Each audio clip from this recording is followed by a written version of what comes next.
I have two older brothers and they studied a lot. So my mom would call the barber home because they didn't have time to go to the barber shop. And the barber couldn't distinguish if I was a girl or a boy. So he would give me the same haircut that he gave my brothers. And I would go to school the next day and everybody would laugh at me because I looked like a boy.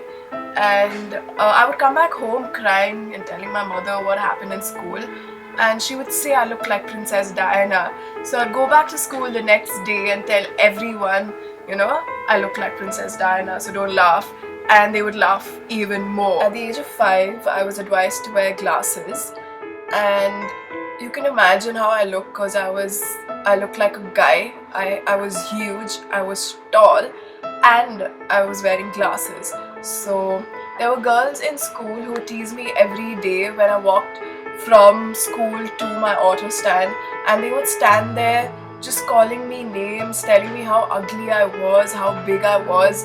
That was completely demotivating. Okay, I was put into Bharatanatyam classes when I was 5 years old, and Bharatanatyam dancers are elegant, beautiful and poised, and I was completely the opposite of that. My mom was modern, so she made me wear tights and kurtas back in the day, and every other girl would come traditionally dressed with the flower and all of that, and I was completely the opposite of them.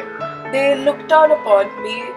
I didn't have a single friend for the 10 years that I learned Bharatanatyam. There was a general water filter from which everyone drank water, and there were just 3-4 glasses, and girls would refuse to share their glasses with me or wouldn't take the glass that I drank out of. And I was the tallest in class, and my mom didn't let me wear glasses because it might fall off, and I would be made to stand right at the back, so I couldn't really see much, and I didn't have anybody to speak to, or I couldn't communicate to them because no one really spoke to me. And every single day after class I would be sat down by my teacher to tell me how I should improve on my performance, on my abhinaya, what they call, and it just would never come because I hated how I looked, and every other girl would talk and whisper into each other's ears about how I was getting a talk, a special talk. I was considered abnormal probably.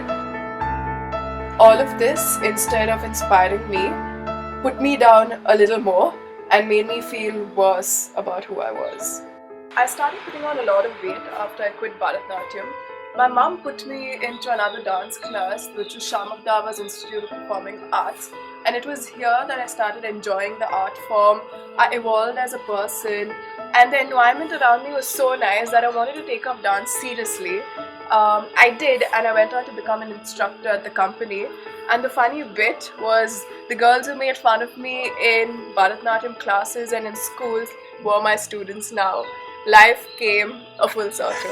The first time I ever felt good about being myself was when I was in the 9th grade. My biology teachers, which was Miss Elsie Joseph and Mrs. Joshua, took me aside during an excursion, and I remember this was in Delhi. They took me aside and they told me that I was beautiful and I should give modeling a shot because I had good height as well.